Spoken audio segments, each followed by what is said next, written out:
Bom dia, quero saudá-los com graça e paz da parte do Senhor Jesus. O nosso Mestre Senhor seguiu com seus ensinamentos, que estão registrados no Evangelho de Mateus, no capítulo 5, fazendo a seguinte afirmação. Permitam-me ler os versos 27 até o 30 desse capítulo 5.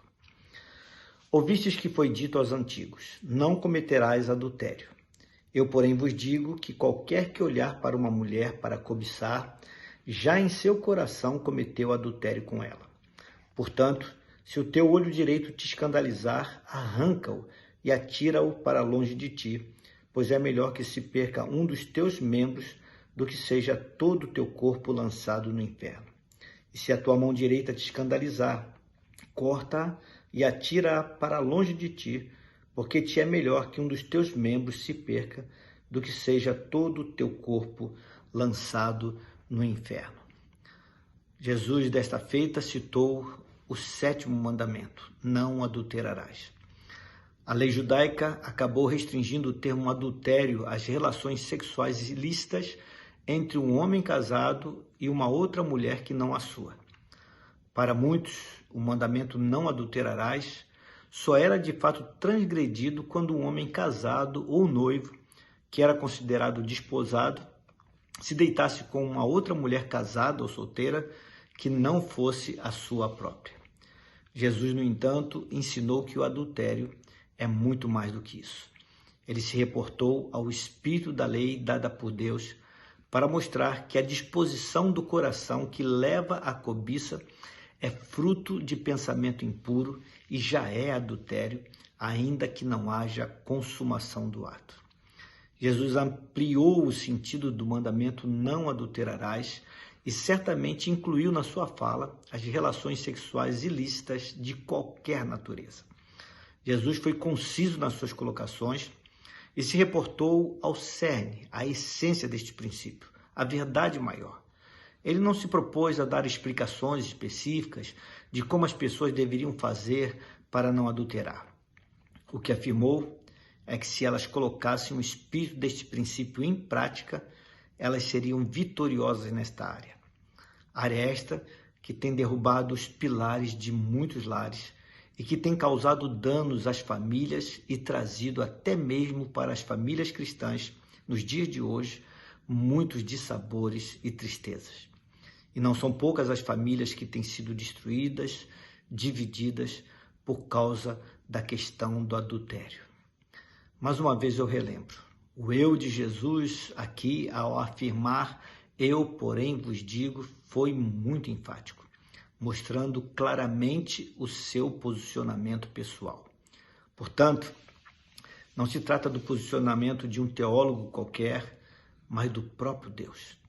Eu, porém, vos digo que todo aquele que olhar para uma mulher para cobiçar, já em seu coração cometeu adultério com ela. De onde vem o adultério? Nesta afirmação, Jesus deixou claro que o adultério tem origem nos nossos pensamentos, que por sua vez produzem sentimentos e que podem ou não transformar-se em ação. Este verso 28 de Mateus 5 mostra claramente que o adultério pode ser apenas mental ou emocional. O 7º mandamento, na verdade, está conectado com o 10º mandamento, que se encontra no capítulo 20 do livro do Êxodo, no verso 17, onde lemos: Não cobiçarás a casa do teu próximo, não cobiçarás a mulher do teu próximo, nem o seu servo, nem a sua serva, nem o seu boi, nem o seu jumento, nem coisa alguma do teu próximo. Notem que este 10º mandamento se refere, a princípio, a sentimentos e intenções do coração que podem levar alguém até o ponto de apropriar-se de fato de algo que não lhe é de direito.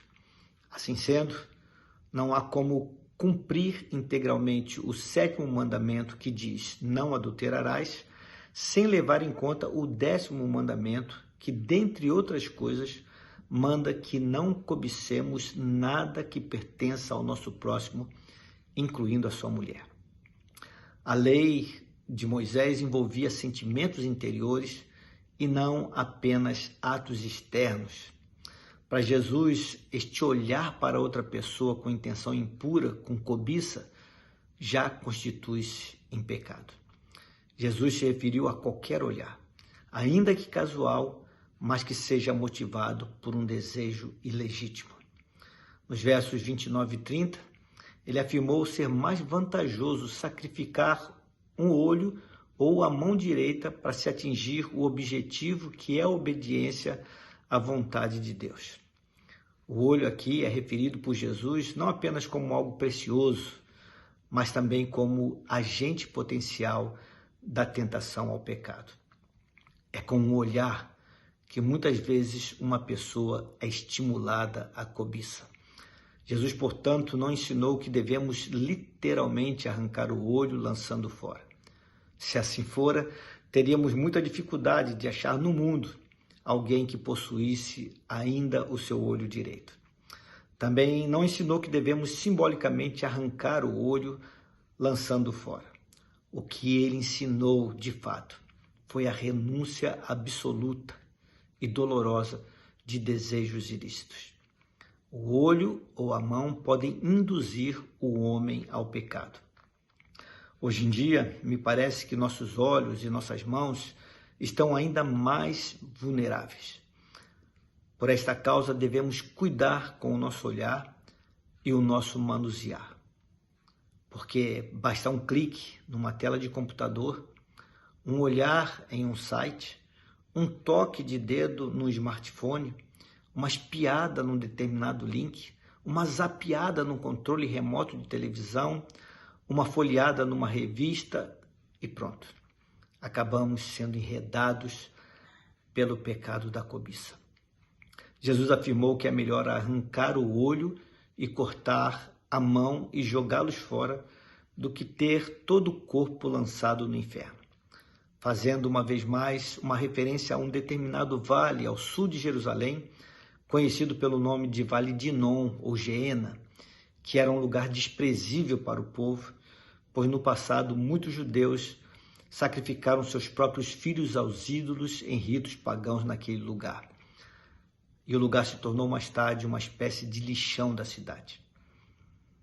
Meus queridos, nós podemos até nos orgulhar de não ter quebrado esse mandamento pelo fato de não ter consumado um ato sexual ilícito.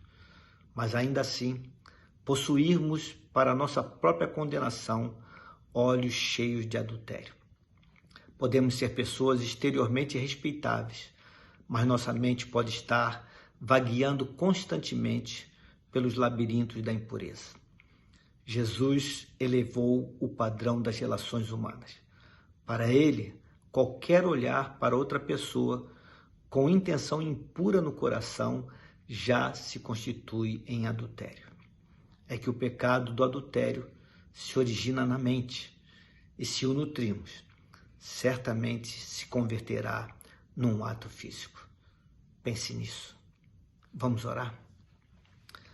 Pai querido, Deus bendito, mais uma vez te agradecemos pelos ensinos do Senhor Jesus e porque Ele nos chamou ao cerne da questão, a verdade maior de cada um desses mandamentos que o Senhor deixou como legado para a humanidade.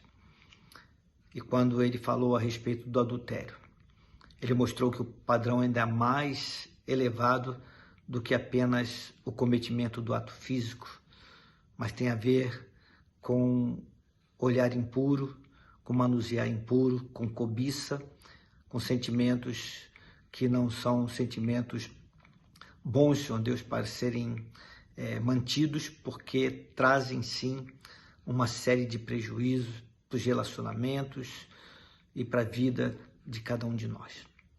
Pai querido, ajuda-nos a vivermos no padrão que o Senhor requer de nós, que possamos entender que Tu queres de nós muito mais do que cumprimento de regras, mas o entendimento de que devemos viver uma vida de pureza, por louvor da Tua glória. E com certeza isso vai trazer benefícios para a nossa própria vida. e para a vida daqueles que nos cercam. Louvado seja o teu nome. Bendizemos a ti com todo o coração e o fazemos no nome de Jesus. Amém. Meus queridos, tenham um abençoado final de semana. Fiquem na paz.